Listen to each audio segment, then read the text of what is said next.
Hello and welcome to Required Reading. Hello. I'm Erin Bowles. I'm your host. I'm an actor, writer, and comedian. And our guest today, he's a writer, podcaster, not really comedy, but kind of comedy adjacent. You may know him from his podcasts, Gilmore Guys or Good Christian Fun. It's Kevin T. Porter. Hello. Wow. Wow. We're here. We did it. And my dog did not perk up at all when I yelled in the room. Give him something. Thank you so much for having me. I feel like comedy adjacent is like an under promise, over deliver thing, hopefully. It's like when I you mark maybe for an RSVP and then when you show up, people are like, wow, it's good to see you. Our book today from 1989 by Louis Sachar is Wayside School is Falling Down, sequel to the 1978 Sideways Stories from Wayside School. What Also, happened in 1989? oh, well, Taylor, of course, Well, but yeah. also, But also Kevin T. Porter happened in 1989. wow, I have more of a claim to the year than Taylor does. She was there for the last 3 weeks of that's it. true. Wow, you're the same age as Seinfeld and the Exxon Valdez spill. Wow. I mean, that's kind of the holy trinity of pop Mhm. culture events, right?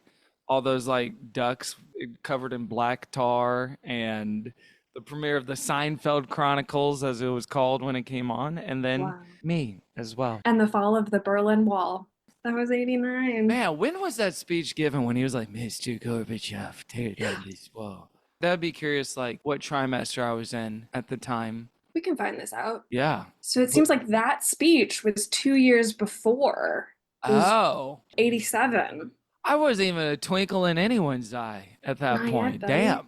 I thought like maybe Ronald Reagan sort of was like, that's when my mom's water broke and she went into labor. And so Hmm. that's why I'm like an incredibly conservative man that holds a lot of those same values to this day because Reagan and I maybe we're like astrologically compatible or Ooh. whatever. Maybe we're like sun, moon, rising house. Can you tell I know a lot about astrology and am invested in it at the same time? I can. Thank you. What's wild is I have a I know the Mr. Gorbachev tear down this wall, not from the actual event, but because my Uh, mom is a Soviet Union political scientist who oh, loves whoa. the comic strip Pearls Before Swine. I So, remember Pearls Before Swine. Yeah. so we have a framed comic strip that's a joke about Mr. Gorbachev tear down this wall that I can't explain to you. It's something Don't about like a try. cash register, Uh-huh. but it's very prominently displayed in my parents' house. Why? Wow. And that'll be why you feel this kind of intimate connection with Ronald Reagan yourself. This is a Mhm. podcast where we talk about why we feel connected to Ronald Reagan, right? Also in Simi Valley at the Ronald Reagan Presidential Library. I've been there. I went there like 10 years ago, 10 or 11 years ago. Went on that Air Force One replica or the real thing, whichever one it was. They have Uh, a some sort of like Star Wars exhibit right now. remember when Ronald Reagan was in Star Wars? Mr. Vader, tear down this star.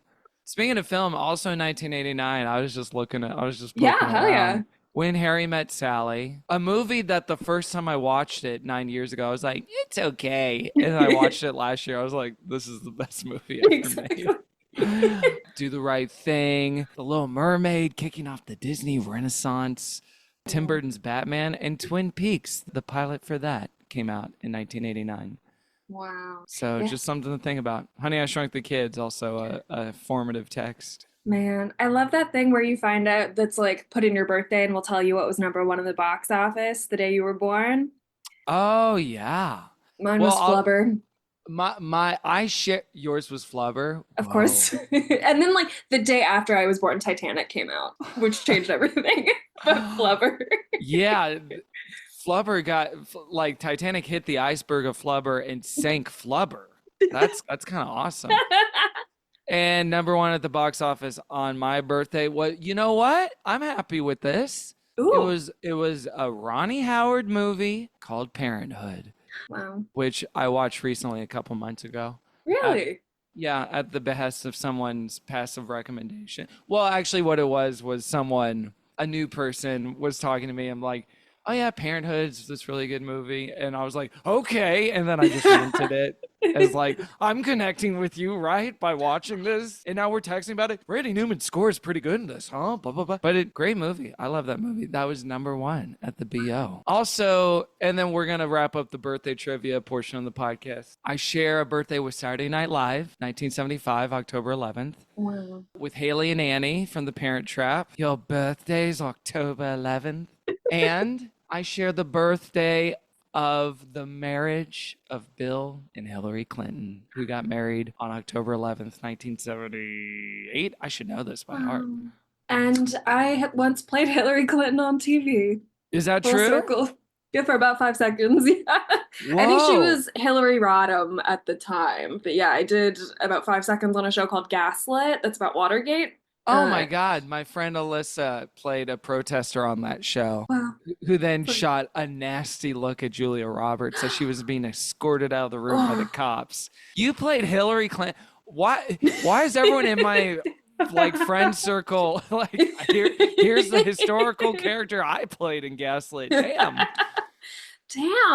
That's amazing. But she got to see Julia Roberts. The episode I was in was all about the security guard who overthrew everything, and that character was played by an amazing actor named Patrick Walker, but I did not get to meet any of the really big names. Sure. When I went to go to a fitting, I was leaving the huge costume room, and someone had written on masking tape, the show starred Sean Penn, over the door that in Sharpie that said, "Sean is always right." And it terrified me. Dear Lord. Yeah. That's not what you want to see. That's not the man. And it just feels, to me, it feels so, and maybe that's my personality or being like stupid or whatever, but it feels so easy to go the exact opposite direction. Like I knew a couple of people that worked on Scandal, and they said Kerry Washington hangs out and will welcome guest stars when they're like, all right, here's your big scene and let's give it up for this person. And she's like camp counselor to everybody on that show. And then that attitude trickles down, which is why they all still seem obsessed with each other and talk on Zoom every 4 months for charity or something. It just feels easier to go that direction with it than the like, Kerry Washington's always right. Writing that on her dressing room or something. Although with the young Hillary thing, I guess I could see it a little bit. What was your action in the episode? What'd you have to do? The security guard is hanging out with a journalist, and the journalist brings him to this like hip DC bar. And so it's me and another guy who I forget what character he played, but also became like a senator later on.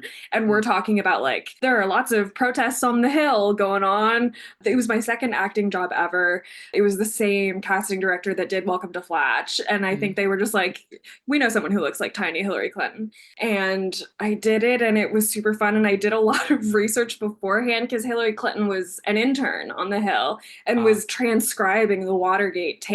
Was her job to go through and listen to all of them, which was so cool. Whoa. Yeah. And then she would do her own Watergate with Benghazi. And we're here to talk about that for the next 2 hours on the podcast.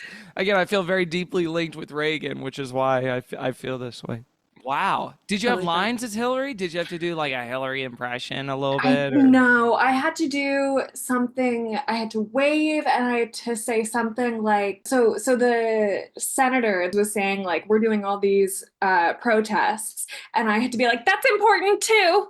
The protests are also important. Oh, holy shit. It does make you want, in the vein of a young Sheldon, where is our Young Hillary series? When is that coming from Stars? And Stars is listening to this podcast, right? Of course. Oh my gosh. Good. Hello. What's your story with Wayside School? How did this come into your life? This might be a little disappointing of a story, I think. Go for it. But again, I want to underpromise. It's worked well so far. I was homeschooled for most all of my education, except for 3 years, junior and senior year of high school, and then 4th grade. So in 4th grade, I went to Foster Elementary in the suburbs of Kingwood, Texas, just a little bit north of Houston. And they had a program. I'm sure you've had guests on that this is kind of their entry point to it. Although, by the way, I was like listening and checking out the past roster, and people did pick like books like Pride and Prejudice. And I'm like, how about this dinky little All are welcome. The next one after this is Macbeth. Hmm. And the one before this was a book called Uglies are you familiar with Uglies from 2005? No, but I've seen the poster for the upcoming Exactly. adaptation. Yeah. It's coming out in like 5 weeks. It's dystopian, 300 years in the future. Everyone has to get plastic surgery at 16, so racism doesn't exist. If we all look the same. This is kind of a base take. Wait a minute. Actually, I agree with the book. Exactly. Well, so at Foster Elementary, there was this program, and I'm gonna struggle to remember some of the details of it. But in fourth grade, you go to the library and check out books, and then once you check them back in after having them loaned out, you could take a quiz afterward on the computer. And it was basically like a did you actually read this book sort of quiz. And based on your score of that and remembering things that happened in the book, you got points. And each book had a different point value. So something like this, or Hank the Cow Dog was on the lower end of the spectrum. Do we remember Hank? I don't remember Hank. I'm so sorry. Hank the Cow Dog, that was then reborn as an audio drama series starring Matthew McConaughey as the titular Hank the Cow Dog, which I believe is available on some streaming podcast something. Not to plug the competition, I'm so sorry. I'm ending the Zoom right now to go listen. Incredible. Check into the Hank Bank. Almost did a legitimate spit take on Zoom. We were so close. So I remember getting the original Sideways stories from Wayside School. I remember getting this one a little more vaguely because after the first one, I was like, oh, these are good. This is like funny. And so I'm like, whatever, 10, 11 years old at the time. And then in something that like maybe this actually would have been more interesting for me to talk about, maybe not. I did get Little Women because I was like, almost purely on the basis of, well, that's worth 36 points. Exactly. That's thick. It was thick. And I'm not sure, you might know better off the top of your head. I'm not sure what the intended audience, like age range, was for Little Women. I don't know if it was for children, for young adults, for adults. I don't know. It was a children's book. I mean, it was 1880s. I have no idea when it was published, but it was for kids. Kids in petticoats, yeah. For little children in petticoats, which we couldn't wear because it was too hot in Texas. Otherwise, I Yeah. would have. But I remember checking that out and then absolutely bombing the quiz because I was like, I don't know what this is. Like, I think it was maybe 2 or 3 years, maybe above Mhm. what I was capable of reading at the time, maybe. Even though my mom says constantly, like, you read so much when you were a kid. I'm like, I read a little bit. I don't know if I I read sure so had much. a lot of books, but I was Yeah. not reading. I had a lot of books. I continue to have a lot of books here in the living room and on my bookshelf, and you're gesturing towards yours as well. So I remember I, for real, did read Little Women, but then just like bombed the comprehension test afterwards. Cut to 19 years later. It's my favorite movie of all time. The Greta Gerwig adaptation. I Mhm. watched and I saw Alone at the Pasadena ArcLight, when it existed, RIP. The ArcLight was a chain that like a little bit more high-end prestige. They had an usher come out and intro the movie as if in the olden days, etc. And the guy came out at the 10:30 showing I was at and said, welcome to your private screening of Little Women. I was like, thanks. No one else was in the theater. I watched it one time, liked it a lot. I saw it again. I was like, this is the best movie ever made. And then I saw it 9 more times. I think it's one of my most watched movies. And it's made me want to revisit it in book form, especially when Greta Gerwig's talking about like Louisa May Alcott's journey into all these characters was so fascinating to me and I'm like, oh shit, I gotta read that. I've memorized the movie basically, but I need to read the book. But anyway, I chose not to do that for this podcast. I mean, saved me a lot of time, and I appreciate that. Sure. And you can always come back. There's a podcast I think called Joe's Boys that is going through that book chapter by chapter with various guests. And the host, I believe, is like a Alcott historian and is trans and talks about Alcott probably being trans. If you want to go down that rabbit hole, it's a really fascinating one to go down. I've heard this read of it, and there's certainly enough in terms of how she described femininity that it is interesting to look at it through that lens. Yeah. But good to know that there's no shortage of content. That film's incredible. That was the last movie I saw in theaters before the pandemic started. Oh. Yeah. Mine was Emma period, Ooh. as the Anya Taylor-Joy version. We're inside Wayside School.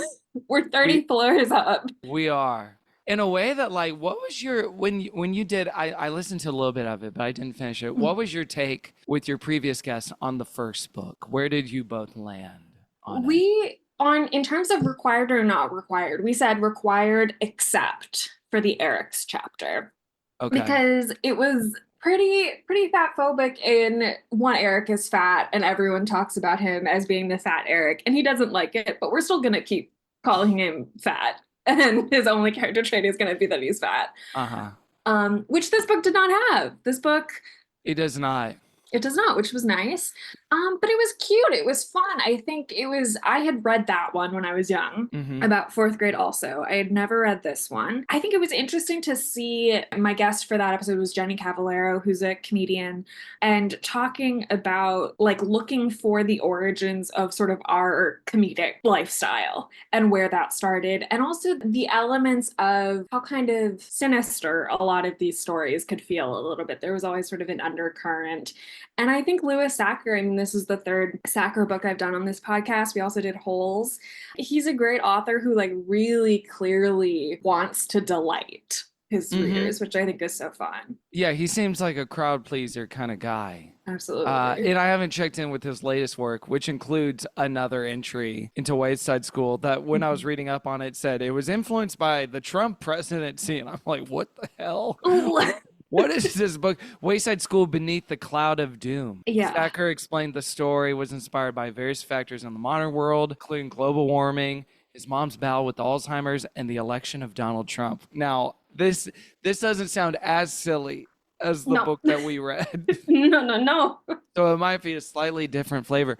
But I think I resonate with what you and your last guest, Jenny, said.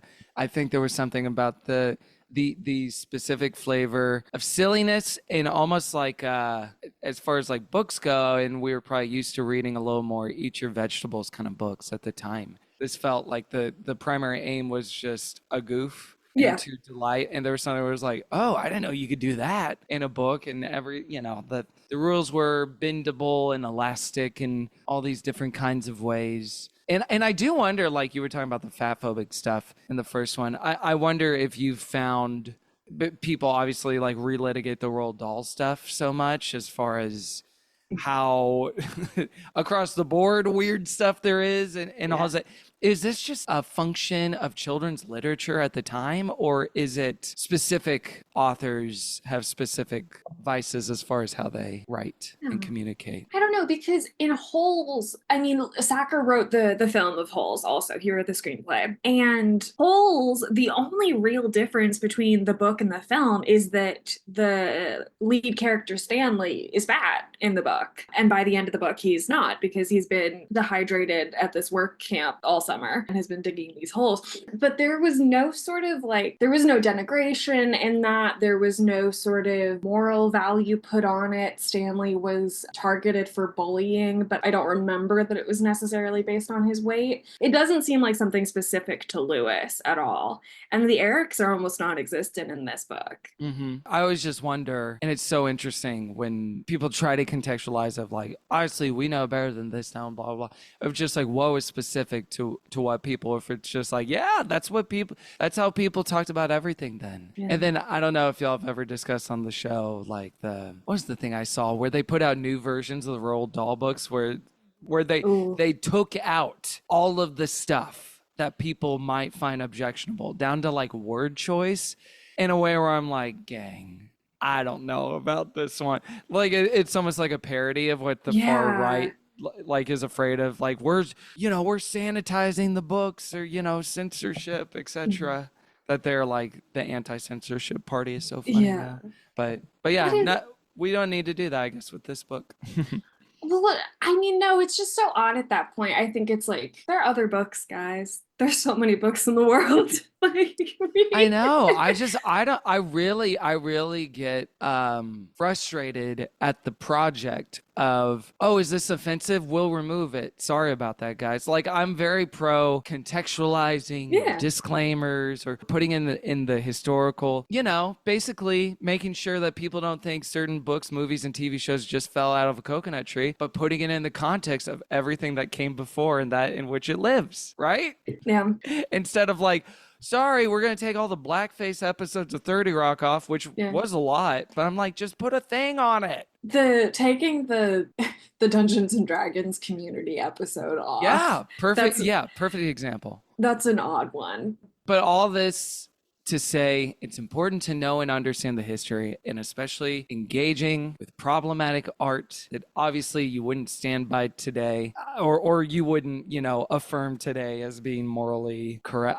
I just feel like I don't know, and I hope this isn't too digressive, but it Of is course. interesting thinking about in context of like children's literature and stuff, and a lot of the stuff that we were raised on or grew up with, that there is this sort of are you on Letterboxd at all, Of Aaron? course. Of You're course. posting on there. Do we follow each other on there? I feel like maybe. If we don't, let's remedy that soon. But anyway, something I've noticed is sort of a tick that a lot of my peers have on that platform, or even just in like everyday discourse and just like talking privately, is when you see something that has something that is egregious, racist, offensive, misogynist, homophobic, there is almost this necessity as a tick to identify it and then say, well, that didn't age well. Good movie. Could have done without this scene. That was super Yeah. problematic in such and such ways. And I just wonder what the value of that actually is beyond just the identification of like, Aaron, I'm kind of a good guy for noticing Yep. that, the women were poorly written in this one. And now you're thinking and know and understand He I'm a pretty knows. good dude. Yeah. Yeah, for seeing like, the women were not very well rounded. And this male author, writer, whoever could have done a much better job. I just wonder what that is. If there is a way to engage with this stuff, or it's like, be that as it may, or take it as a given or something. And not to say that people are not allowed to legitimately feel offended, but I think, do you identify, like, do you know what I'm Yeah. talking about? Like that sort of, or it's almost like a little bit of housekeeping before I Yeah. state my opinion on this, like XYZ. Yeah. While we're Paying here, the let's make bills. sure like we're all on the same page. Yeah. And I'm thinking about like I've definitely done that. But yeah, why do we do that? Because I think for that movie I was like really good until, and I wanted to remember the good parts. I think it's like, and not to say virtue signal in the way that's like, again, so right wing coded, Yeah. but I do wonder if it's a little bit of that, or even maybe depending on the relationship, if it's to sort of form or identify trust of, don't worry, we're on the same page. I know and I understand this. But especially amongst close friends or people that on even like on any intimate level, it almost feels redundant Yeah. to point that out. There are times when it's like, whoa, this is outrageous and shocking and interesting to try to understand why Mhm. it was the way it was. And there's Yeah. certainly stuff from the past, but I do wonder if there's like a sort of what C.S. Lewis once I defined as a chronological snobbery to this Ooh. idea of doing that. And the way he used it, which was in a very different context, was, the idea that we are assuming, because this is the most recent time in history that we're living, that we are the most informed, the most sort of enlightened, and the most insightful that we can possibly be. The people that came before, not so much. They didn't have the tools. They didn't know what we know now. They didn't understand. But because it's 2024, as you and I are speaking, we get it in a way that no one else has ever gotten it. And I just wonder if all this is an extension of that. Because obviously there will be things in a couple of years we'll be like, I can't believe I said that in 2024. Exactly. Or thought about that. This sounds like, by the way, for your listeners, it's sounding like I'm like anti-cancel culture or something or whatever. But it's just, I think I'm just like trying to define this sort of for people that are probably like-minded like you and I, Yeah. almost like a subgenre of discussion that seems to be second nature for a lot of Hmm. us and is ingrained after doing it for X amount of years. I think it's just interesting to interrogate like the value of and then Yeah. what we're actually getting at when we get to those things. And if there's a way to do such things with like a little more curiosity rather than a binary of like, well, that sucked because of that, Yeah. you know. And it sounds like the kind of conversations you're probably having on this show Mhm. are very much like mixing it all together of like, what's the value here? What's the things that just kind of feel bad Yeah. to read or understand, because it's just kind of because those things are oftentimes legitimately jarring Yeah. to experience, you know.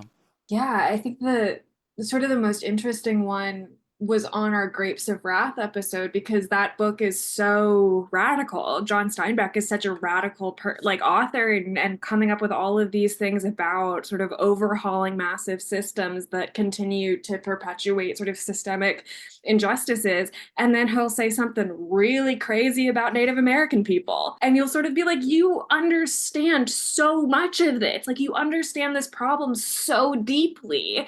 So why does that stop right Yeah, here? yeah, yeah. Why do we get 90% of the way there? And then we can't get that last 10%. Yeah. That's so fascinating. Because again, that's another thing I feel like I notice or I'm guilty of doing myself of like, wow, it was pretty on point for 1952 or Hmm. whatever, whenever the book or the media came out. And then trying to identify why there are certain like it precludes or it only Hmm. goes so far up to a certain point and why that is.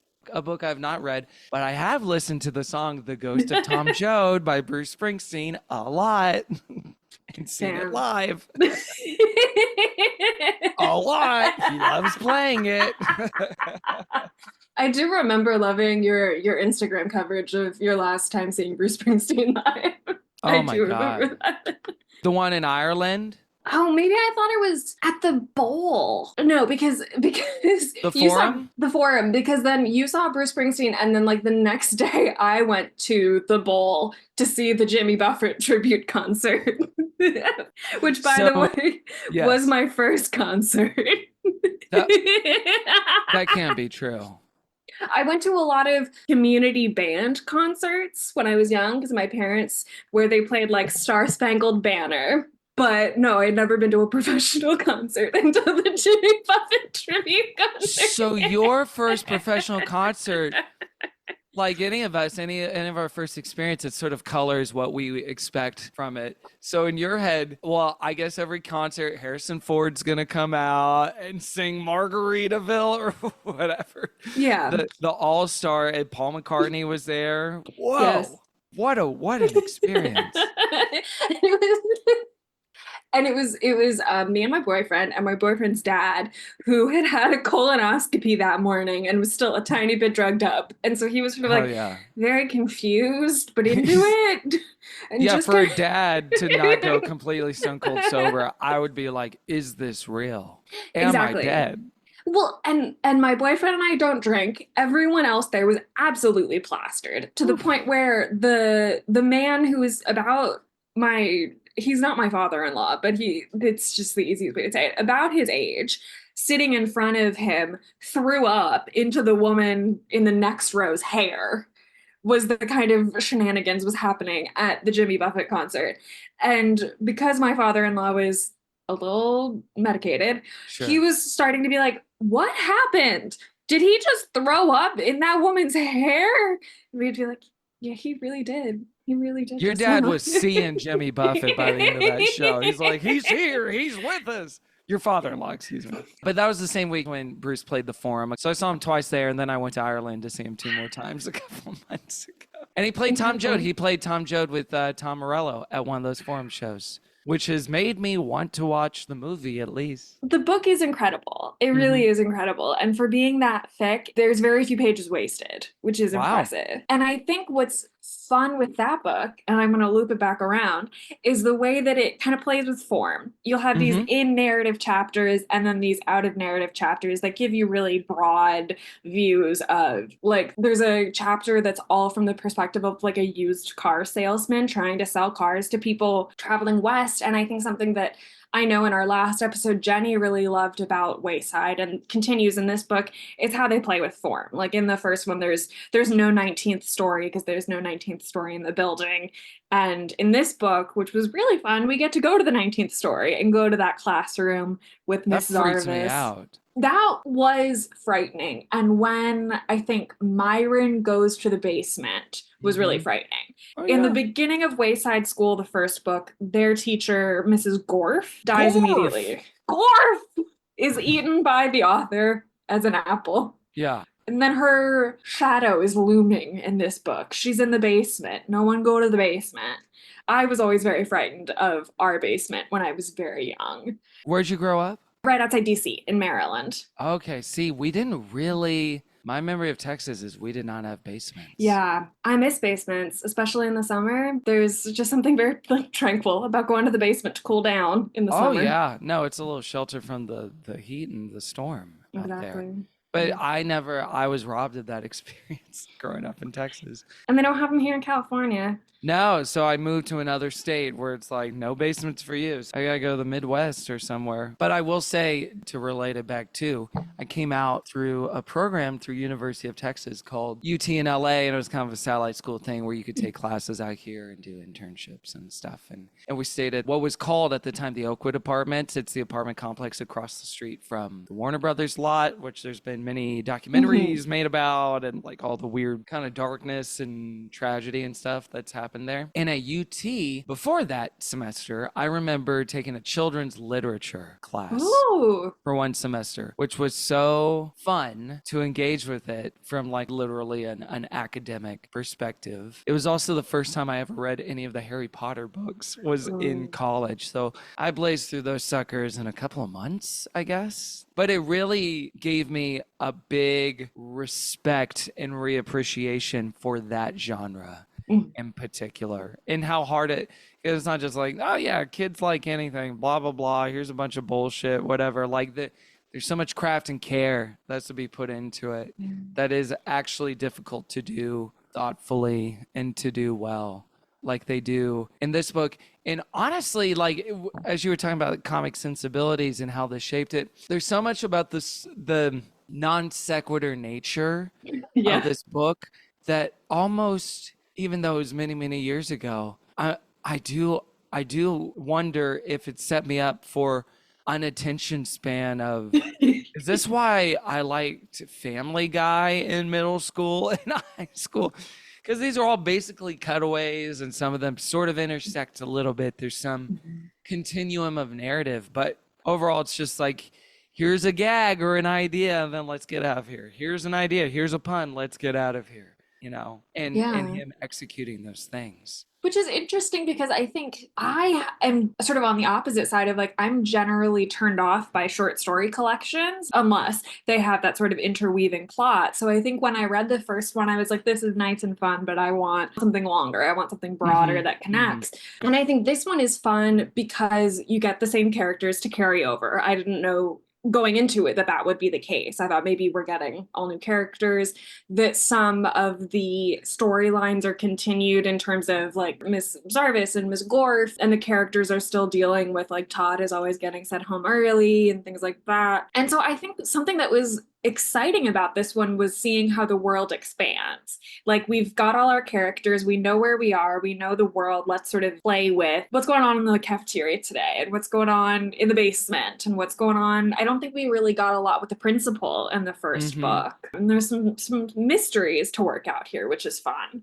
It did blow my mind. I remember even reading that first one where it's like, wait, BB gun? That's the funniest thing I've ever heard. I get it. And fourth grade me is just like doing cartwheels, feeling so funny.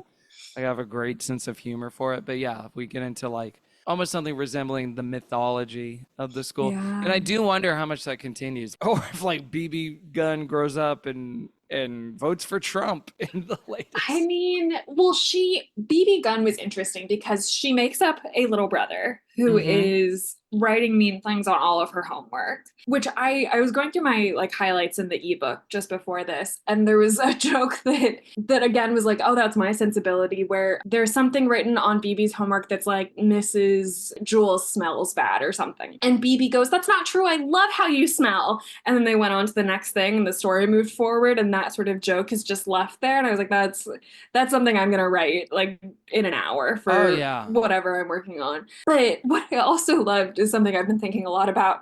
I really liked lying when I was about this age. Really? Speak on Yeah. that.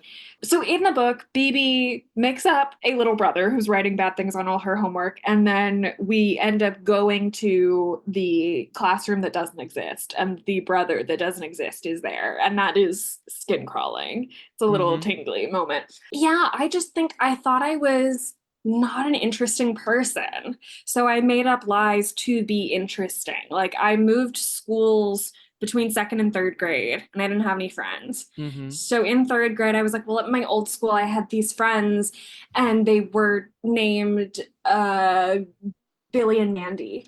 And everyone would go, like the show, like the cartoon that's on right now about Billy and Mandy. And I go, no, completely different, obviously. Then I went to a different school, and in order to be interesting, I made up a story that I had been bullied because of my last name. And they said, okay, well, what did they say about your last name? Because my last name is Bowles. And Mm-hmm. I couldn't come up with something. So I was like, they called me Spoon in Bowles. They, be, A withering insult from a child to be called spoon and bowls. It was so bad.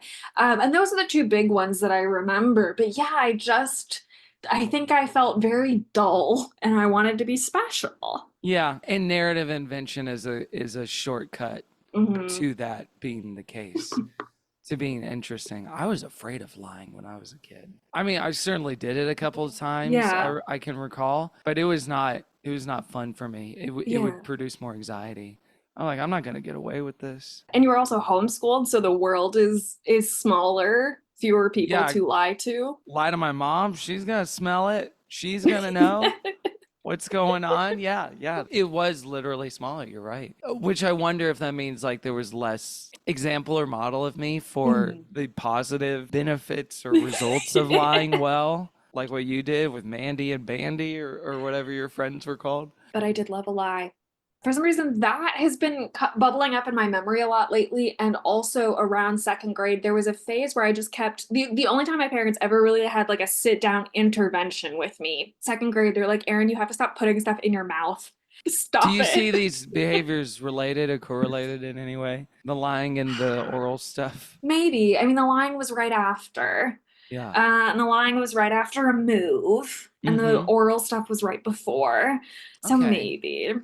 You just I, wanted to be seen. You exactly. just wanted to be understood. I know. It's the curse of being a wallflower. Okay, not a perk, but a curse. I know. You accept the lies you think you believe or whatever. Sure.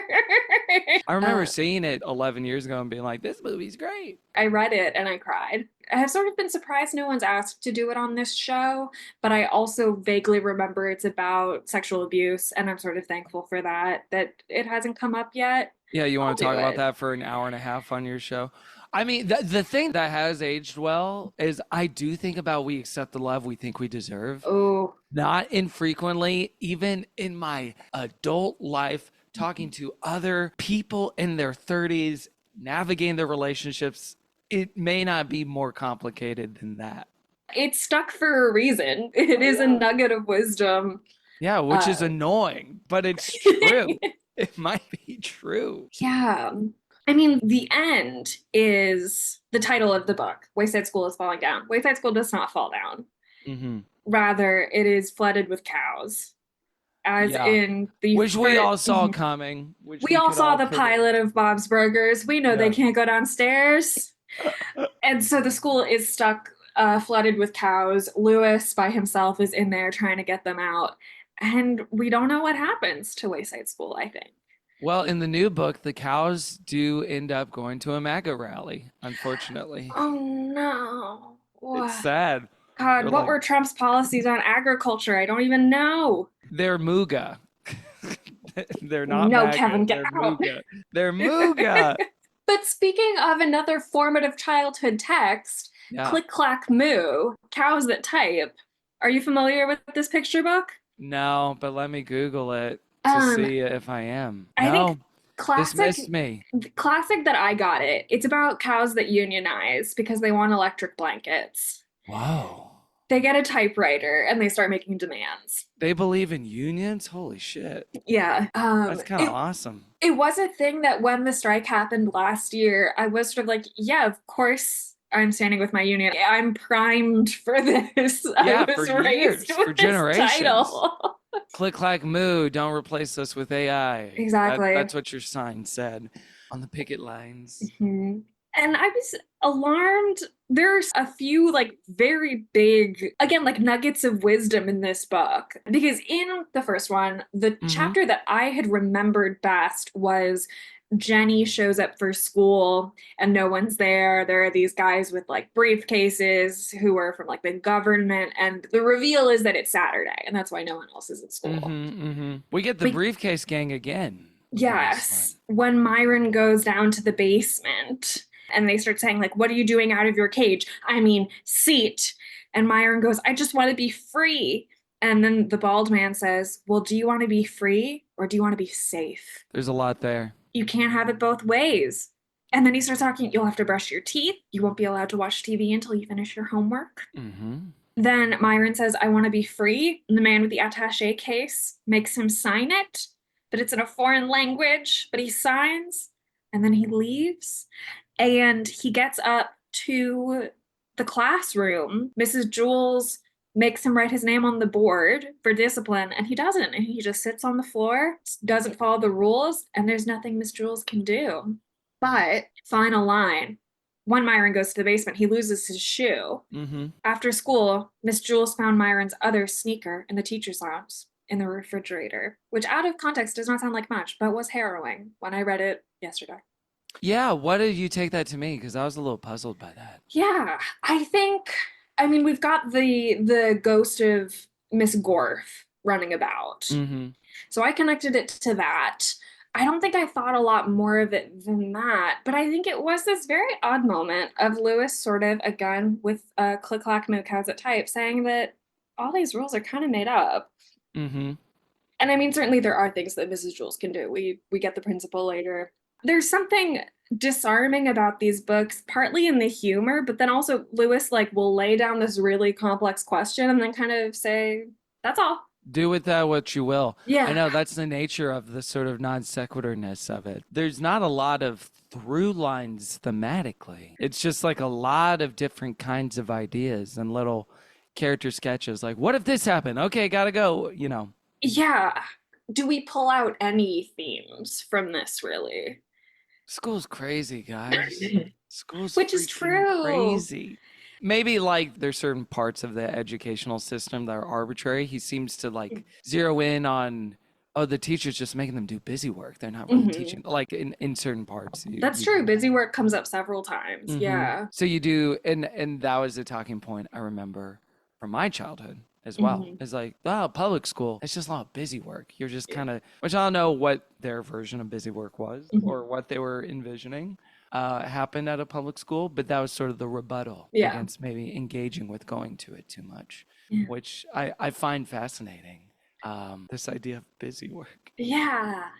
I know Lewis was the art teacher at a school. I know when he was in college, he took a course, he like took a volunteer course in order to get out of like a harder credit. And the volunteering ended up being like as a playground monitor. And then a lot of the characters were inspired by kids he met. But I don't know. I'm sort of fascinated by why certain authors get drawn to this genre and this audience. And I think for some people, there's like really clear explanations for it. And sometimes there isn't.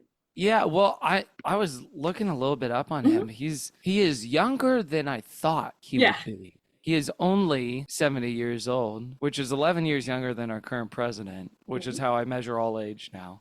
Which is fair. It's like, can they do the job? I don't know. Are they younger than the president? Sure, why not? Which means that Sideways Stories came out, the first one came out when he was 24 years old. Yeah. He was a younger man. Yeah. And then this was 11 years later after the first one. It's a big time gap there. And I'm just wondering, like, what specifically, I don't know what all his education was. I assume he probably went to college. Yeah, he went to UC Berkeley. So he's writing this stuff like 2 years out of education or starting to and reflecting on it. And if it was, I'm sure he's given some sort of like expositional interview of like, well, what drew me to it was the mundanity and the silliness of it. Or maybe it's just like, I got a case of the sillies and I just wanted to. Yeah, I mean, I know he was working at a sweater factory in Connecticut and writing at least the first Wayside at night. And I know he got fired from the Connecticut sweater factory. For doing what? I don't know. You let cow in there to make the sweaters? I mean, probably. Damn. And he's still, the last Sideways Stories was his last book in 2020, it looks like. Yeah, maybe his pandemic project. He's not totally retired, I guess. What was his last before that? Do you know? Can you find? It was a book called Fuzzy Mud, of course. Of course. All the children can't stop talking about Fuzzy Mud. Yeah, it's odd to see like what really hits and what doesn't. As far as his stuff goes, you mean? Or just in general. Like the second book we ever did on the show was A Bad Case of Stripes, which was a big hit. And the same year it came out, the author, who I don't remember his name, his first name is David, had another huge book that year called No David. That was, I remember the illustrations from that really clearly. It might have been a beat after you, but he had these two like huge smash hits in 1 year. And it's just a whole industry that I'm very fascinated by. Yeah, and especially the economics of how it works now. If it's just like all of publishing and if they all just sell significantly fewer now than they used to. What is the state of the union of the Scholastic Book Fair? Does that still occur in America? Within the last few months, I saw a truck on the highway that was on the side was a Scholastic Book Fair. Okay. Truck. So it's still going. The truck is still going. Maybe it's like a mobile. Maybe, it's a road show where it's like, come in the truck. That's where the fair is. I'd do that. Yeah, I would do it too. I really hope the kids these days still have Scholastic Book Fairs. There's just something about it. There's no way to know unless we talk to one. And I think you should have a child on your show. I should. I think it would be really fun. I would listen to like that. Child podcasting. What children talking to each other? Like there was a podcast I used to listen to that was hosted by like a 7-year-old. Hell yeah! And it was interesting. To like, oh, he's not a bad interviewer. He's pretty good. It's possible. It is. One of the other big narratives across the board in this book is Mark Miller / Benjamin Nushmut. Who is a new kid. His real name is Benjamin. Miss Jules calls him Mark Miller, and he can't get up the nerve to correct her. That's right. Didn't do much for me. What about you? You know, it kind of evoked a Don Draper-esque meditation on identity and who we are, the names we give ourselves versus the names others bestow upon us. But no, it absolutely did nothing for me as well. I couldn't connect with it. Like, I've had issues telling teachers things, surely, but... Well, the spoon in the bowl alone, I would be triggered by that for the rest of my life. Be very sensitive. Yeah, that was so silly. At least my lives have gotten better, hopefully. Is that the hope? Is that the lies get better? Now I'm wondering. No, I think maybe the hope is that I lie less, which I think is true, or that all the lies are fiction for profit. Silly lies. Yeah, acting is a lie. Not Big Little Lies. Man, may we all be so lucky to be on Big Little Lies. May we all be. You could play young Hillary Clinton. When is Hillary Clinton going to join the cast of Big Little Lies? It's like the 4th housewife in Malibu. Yeah. There's a line where Sweet DJ just says, time isn't real. That's the funny thing about setting stories in this very goofy world is that it is hard to depend on. I'm sure like the idea behind it is, well, it's like the relational context, the substance of that is like what you're supposed to hook into. But then there is almost like revisiting it as an adult, there's this almost like stakelessness to, well, Yeah. yeah, nothing kind of means anything, and then this is gonna happen. The school blew up. Just kidding. It's not like it can feel like that in a way that's hard to Hmm. invest, maybe in a deeper level in it. I'm not sure. Definitely. Someone brings a hobo for show and tell. I highlighted that because hobo and homelessness was like a tremendous joke when I was younger, which is odd now. Yeah. Um, Well, even hobo as like a fixture of child's imagery. mhm. There was just a lot of hobo stuff. There was cartoons about hobos. There was Yeah. like the bindle and the sack over the shoulder. It was just sort of which almost feels like very American in nature, is to normalize like, yeah, like this isn't gonna get fixed anytime soon. No, so let's like mythologize it. Let's put it in a Kind of, little it bit. makes it a little Yeah. bit softer, right? Yeah, there is a moment later on where someone is like, it's weird that you brought a homeless person to show and tell. They're a Hmm. person. And I appreciated that. But yeah, I think I don't come to that with attitude of like, we were so crazy back then, or cancel culture of just like, that's odd, isn't it? That's odd. It's strange. I think you would be less likely to find something like that now. Hmm. That's what's the interesting part of it, is just this window in time of like, why was it so like, oh yeah, hobos were just sort of like, I don't even know what an equivocal image would be in the Yeah. 21st century as to something that's a little whimsical and almost carnival coded.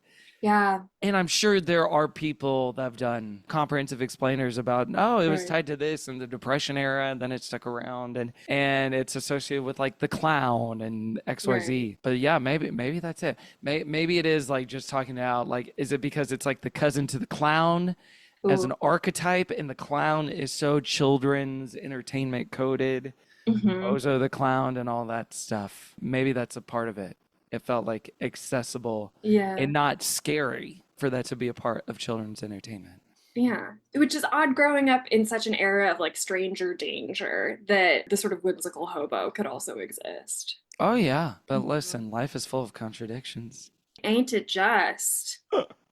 How did it feel coming back to this? How has your sort of view of Wayside changed? I think it is not as foundational of a text of my sense of humor. Because the thing I really remember being struck by when I was a child was, wow, I'm reading this book so fast. Because I read, but I just didn't read that fast. And as it is today, it just took me a lot to finish a thing. And there was something about the super accessible nature of it, how readable it was. I feel like that's an interesting experience for children to like, not to just use 1,000 words to say reading is fun, isn't that weird? Yeah. But to have a visceral experience of, this feels easy. This feels like it's just flowing through me, Hmm. and revisiting it as a hopefully fully formed adult, it felt less like that. It Yeah. didn't feel as like, wow, to get back into it. Certain parts of it remained very charming, but perhaps less so than they had been. Yeah, there are a few little gems. There's some anecdote where a girl is always laughing too loud at stories or crying too much at stories, and Miss Jewel says, like, no, I love that you do that. It makes it more fun for me and it's I thought that was affirming. very nice. Yeah. Yeah, I thought that was a really sweet moment. I think it's like my last highlight. There's a moment, I don't even remember what this is about. The chapter is called Love and a Dead Rat, but it says, when I give my love to someone, I end up with more love than I started with. The more love you give away, the more you have left, which I thought was gorgeous. Mm-hmm. That's one of those, we accept the love we think we deserve, where it's like, you know what? That deserves a little sticking power. Exactly. And then Damon says, I love you, Miss Jules. Miss Jules says, I love you, Damon. And then a dead rat says, this is getting disgusting, and left the room. And I love that button. I do That love was that button. that was a funny joke. Like, anytime an animal is like, oh boy, I will, to the day I die, think that's funny. Yeah. When I was like, oh, no, thank you. Exactly. And especially when it's like when it changes the rules. We didn't know this rat could talk. Yeah. Beautiful. Yeah. Would you consider it required reading? I would not consider it required reading. I agree. It's falling a little bit short, Yeah. I think, of what is required. And that's okay. Mm-hmm. Yeah. Doesn't mean it's worthless. Doesn't mean it's not without merit. It's just not required. It's not what I would, if I was a father right now, it's not, and I took my kid to the Scholastic Book Fair, I wouldn't be like, honey, you gotta go get the Wayside Stories about global warming or whatever it's about now. I love Lewis. I'm not going to crack that one open. Mm-hmm. Well, that's all I've got. Thank you so much for coming. Thanks for having me. What a delight to talk with you. How fun. Is there anything you'd like to plug as we round out? Just listen to Good Christian Fun wherever you get podcasts. A show in which we also sort of revisit culture from our past and youth and see how it holds up for those of us with a little bit of religion in our childhoods. And turns out a lot of it's bad. Some of it's good, but most of it's bad. Well, I'll leave it at that. Thank you so much. Thank you. Thank you to Kevin. Check out Good Christian Fun. Our next episode, big turn, big pivot. We're doing Macbeth. Oh, it's going to be good. All right. And no one affiliated with this podcast is affiliated with this movie, but the new Alien movie comes out this Friday. I am excited. It is a perfect franchise where you have like 2 spectacular films, 2 horrible films, and then 2, I can't speak on their merit, but I really like the prequels. I really, really like the prequels. And Ridley Scott, what are you doing listening to this podcast? Oh my gosh, thanks for being here. Okay, you can support the podcast at buymeacoffee.com/required reading. If you include your mailing address, I'll send you a little note and some bookmarks for the show. You can find me everywhere at Aaron R. Bowles. The R stands for rhinoplasty. Have I done that? Have I said that one already? Oh my God.